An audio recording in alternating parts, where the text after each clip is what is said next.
नमस्कार, मैं हूं आपके साथ मयंक। आज 27 तारीख है। देखिए, इस वक्त की बहुत बड़ी खबर आ रही है।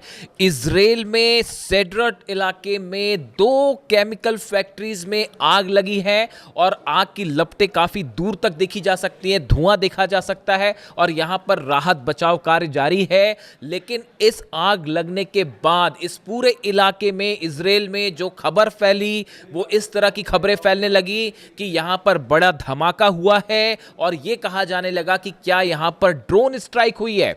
देखिए, इस तरह की खबरें फैली इजराइल में और उसके बाद वहां पर जो स्थानीय लोग हैं उनमें जबरदस्त खौफ का माहौल देखा जा रहा है। और ये जो दोनों केमिकल फैक्ट्रीज हैं दोनों सेड्रट इलाके में। देखिए, एक तो ये वो इलाका है जो बीर शेबा के करीब है। अगर आप जेरूशलम से बात करें तो करीब 70 किलोमीटर के आसपास डिस्टेंस होना चाहिए इसका। और ये वो इलाका है जहां पर पहले भी ईरान की तरफ से बड़ी स्ट्राइक्स हुई हैं, ड्रोन स्ट्राइक्स हुई हैं, मिसाइल स्ट्राइक्स हुई हैं। ये इंडस्ट्रियल इलाका है। यहाँ की 2 बड़ी केमिकल जो फैक्ट्रीज जो हैं, इसमें अचानक आग लगती है और कुछ लोगों ने ऐसा दावा भी किया कि भाई धमाके हुए उसके बाद आग लगी, इसलिए इस तरह की खबरें फैली कि ये ड्रोन स्ट्राइक थी। हालांकि अभी इस बात की पुष्टि नहीं हुई है कि ये ड्रोन स्ट्राइक थी या नहीं। और इस तरह से देखिए, अब इजराइल में अगर कहीं धमाका हो जाए तो बड़ी स्वाभाविक सी बात है कि जितनी मिसाइल्स मारी हैं ईरान ने और जितनी ड्रोन स्ट्राइक करी हैं पिछले बार जब भी जंग हुई उस बीच में, तो इजराइल में खौफ का माहौल, पैनिक होना साधारण सी बात है। तो हुआ ये कि ये जैसे ही खबर आई उसके बाद इस तरह की खबरें फैलने लग गई कि भाई ये ईरान की तरफ से ड्रोन स्ट्राइक कर दी गई है। उसके बाद पैनिक का माहौल था, लेकिन वहाँ पर जो है फायर फाइटर्स पहुँचे, आग को बुझाने का काम शुरू हुआ। लेकिन इस बीच एक और बड़ी खबर आ गई। देखिए, अभी ये धमाका हुआ ही था, आग लगी ही थी, इसके बीच में खबर आ गई कि इस 2 में से एक फैक्ट्री से अमोनिया गैस लीक होनी शुरू हो गई। बड़े इलाके में धुआं और आग और धुआं का प्रभाव था। तो उसके बाद ये सेड्रट जो देखिए जो खबर है, the Sderot municipality instructed resident of the nearby neighbourhood to remain indoors and keep their windows shut. जो वहाँ की लोकल गवर्नमेंट है, बॉडीज़ हैं, उन्होंने इस तरह के निर्देश जारी कर दिए कि जो सेड्रट के आसपास के इलाके के लोग हैं वो अपने घरों के अंदर रहें, खिड़की दरवाजे बंद कर लें, बाहर ना निकलें। यानी पैनिक का माहौल था, क्योंकि खबर ये थी कि अमोनिया गैस लीक हो रही है। अगर ये बड़े पैमाने पर लीक हो जाए तो इससे काफ़ी नुकसान भी हो सकता था। लेकिन अभी जो लेटेस्ट खबरें हैं उसके मुताबिक फायर फाइटर्स मौके पे हैं। इस बात की जांच जारी है कि वाकई यहाँ से अमोनिया लीक हुई है, नहीं हुई है, और अगर हुई है तो कितनी मात्रा में हुई है, इसकी अभी पूरी जानकारी आनी बाकी है। इस तरह से भी कुछ जगह से दावे हुए हैं। जो इजराइल के अखबार आप देखें, इजराइल का मीडिया देखें, तो वो इस तरह के दावे हो रहे हैं कि अमोनिया लीक नहीं हुई है। लेकिन इस तरह के भी दावे हैं कि अमोनिया लीक हुई है। अभी स्टेटस क्या है वो पता चलेगा। इस इलाके में देखिए इतना ज़बरदस्त पैनिक का माहौल था कि जो सेड्रेट से होते हुए जो ट्रेन्स जाती हैं उनको सेड्रेट स्टेशन पर रोकने से मना कर दिया गया। उन्हें कहा गया कि आप फ़ौरन यहाँ से आगे निकल जाइए, इस स्टेशन पे आप ना रुकेंगे। आसपास के जो रेसिडेंशियल इलाके थे उनको काफ़ी घरों को खाली करवा दिया गया। जो थोड़े डिस्टेंस पे घर हैं उनको कहा गया कि आप घर के अंदर रहिए, बाहर मत निकलिए। यानी आप देखिए इस पूरे इलाके में, दरअसल देखिए ये बीर शेबा के करीब वो इलाका है सेड्रट का, जहां पर ईरान की तरफ से शाहिद 136 ड्रोन्स ने, खास तौर पर जो 12 दिन की जंग हुई थी, इस जंग की बात नहीं कर रहा हूं मैं, पहले वाली जो जंग हुई थी 12 दिन की जंग हुई थी, जिसमें ईरान ने अपनी मिसाइल्स और ड्रोन की असली पावर दिखाई थी पहली बार दुनिया को, और इजराइल घुटनों पर था।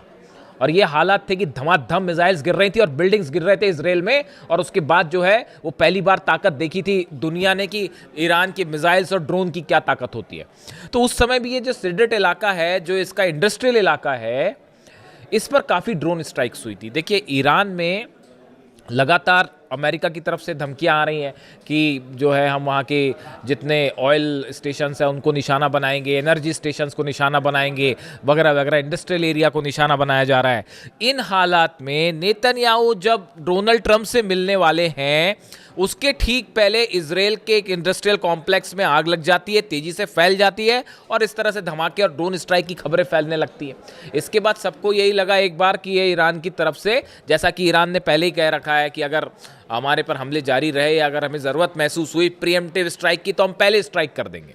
इस तरह की बातें भी ईरान की तरफ से कही गई। तो ऑलरेडी पैनिक फैलना लाजमी था। तो उसके बाद हालात ये है कि अब वहाँ पर जो है काफ़ी सारी जो है फायर ब्रिगेड की गाड़ियाँ हैं और वो आग वाग बुझाने के काम में लगी हुई है। अभी किसी तरह की ड्रोन स्ट्राइक की कोई कन्फर्मेशन नहीं आई है। अगर कन्फर्मेशन आती है तो हम आपको बताएंगे, लेकिन फिलहाल इस पूरी घटना से अच्छा खासा पैनिक जो है वो इजराइल में देखने को मिल रहा है। अब देखिए, इसी बीच एक और बड़ी खबर है, मैं अगले वीडियो में इसकी चर्चा करूंगा आपसे, कि इराक में जो स्ट्राइक्स की गई हैं खासतौर पर इरबिल में ईरान की तरफ से, वहाँ इराक में अभी भी हमले जारी हैं, वहाँ पे अभी भी जो है वो दुश्मनों के खिलाफ ईरान की कार्रवाई जारी है। उसमें इजराइल के कुछ सीक्रेट अड्डों को निशाना बनाया गया है। इस पर अभी डिटेल्स ज़रा आ जाए आपसे शेयर करेंगे। और इस बीच देखिए, जो खबर है ही कि नेतन्याहू और डोनाल्ड ट्रंप की मुलाकात होने वाली है, इस पर पूरी दुनिया की नज़रें हैं कि डोनाल्ड ट्रंप और नेतन्याहू की मुलाकात में क्या होता है। पिछली बार भी जब हमले हुए थे ईरान पे, जंग शुरू हुई थी, तो उसके पहले दोनों की मुलाकात हुई थी। अब बड़े सारे ऑप्शंस जो हैं इसकी अमेरिका की मीडिया आपस में चर्चा कर रही है। ईरान की तरफ से साफ है स्टेटस, आप मिलिए मत मिलिए, जो करना है करिए, ईरान का जवाब तैयार है। हमला करोगे तो हमला मिलेगा, बातचीत करोगे तो बातचीत मिलेगी, जैसा चाहता है अमेरिका, जैसा चाहता है इजराइल, उसको वैसा जवाब दिया जाएगा। ईरान का स्टेटस बिल्कुल क्लियर है। वो अभी तो जवाब यूक्रेन को देने की हो रही है, क्योंकि कैस्पियन सागर में जो हमला किया है अभी तैयारी उसकी चल रही है। वो खुर्रमशहर 4 कभी भी फायर हो सकती है। जवाब जरूर मिलेगा यूक्रेन को, ये बात तो तय है। अब देखिए, इस बीच जो खबर है, 2-3 ऑप्शंस जो हैं जिस पर विचार हो रहे हैं। पहला ये कहा जा रहा है कि डोनाल्ड ट्रंप और नेतन्याहू की मुलाकात के बाद ये प्लान तैयार हो सकता है कि अब हॉर्मूज में एक्शन की जिम्मेदारी नेतन्याहू की।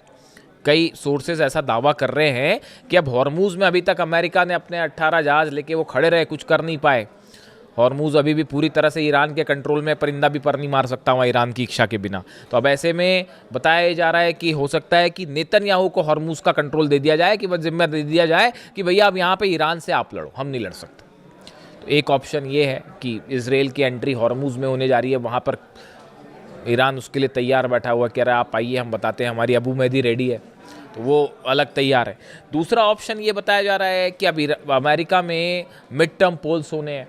अब यहाँ बड़ी समस्या ये है, जॉर्डन में बेस तबाह हो गए, सोल्जर्स मारे गए, कुवैत में पेट्रियट तबाह हो गया, बहरीन में पेट्रियट थर्ड सिस्टम तबाह हो गए, तो भयंकर नुकसान हो गया। अब सैटेलाइट इमेजेस सामने आने लग गई हैं, और जो रिपब्लिकन सांसद हैं डोनाल्ड ट्रंप की पार्टी के, वही सवाल उठाने लगे हैं डोनाल्ड ट्रंप पर, कह रहे हैं कि भाई आपने हासिल क्या किया, आपने ईरान जाके ऑपरेशन किया, आपने हासिल क्या किया। आप कह रहे थे रिजीम चेंज होगी, वो भी नहीं हो पाई। आप कह रहे थे कि यूरेनियम पर हम कब्जा कर लेंगे, वो भी नहीं हो पाया। तो फिर आप कर क्या पाए वहां जाके?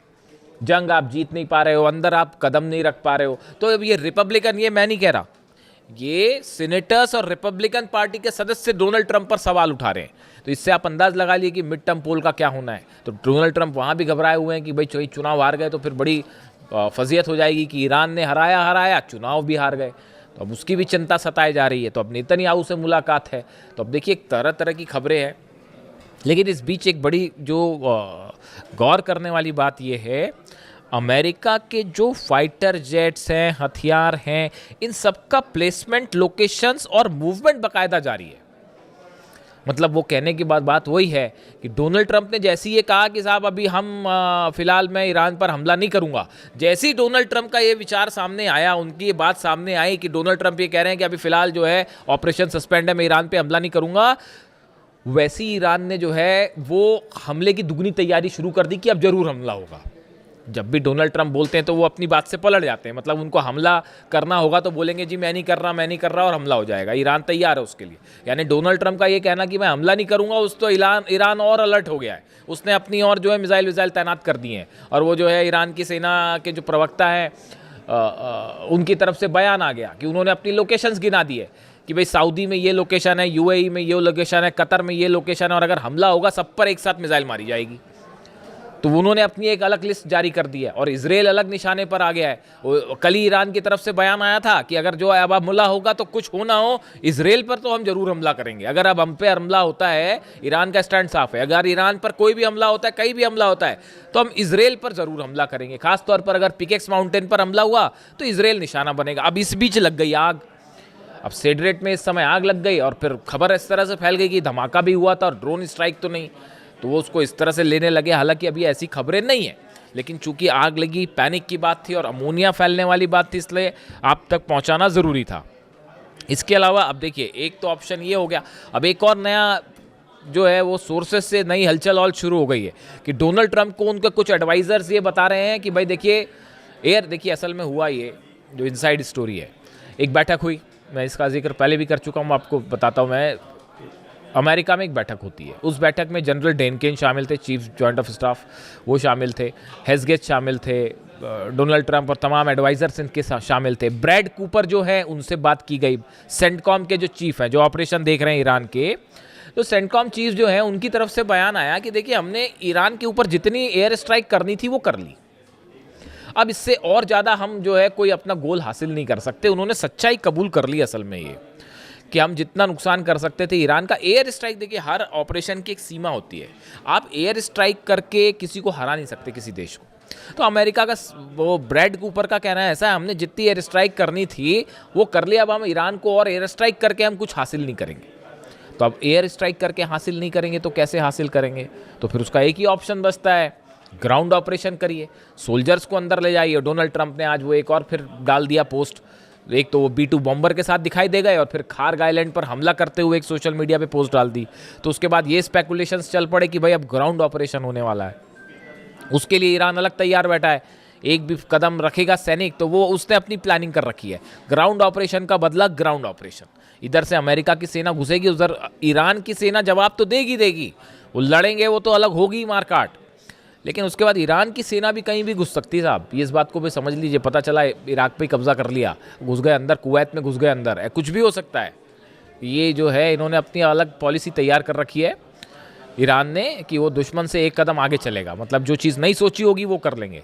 इस तरह की खबरें थी भी पहले कि अब जो ग्राउंड ऑपरेशन बार बार जो अमेरिका करता है, ग्राउंड ऑपरेशन, इस बार ईरान की सेना ने भी ग्राउंड ऑपरेशन का प्लान तैयार कर रखा है कि कैसे घुस के मिलिट्री अड्डों पर कब्जा किया जाए अमेरिका के, इसका प्लान भी तैयार है।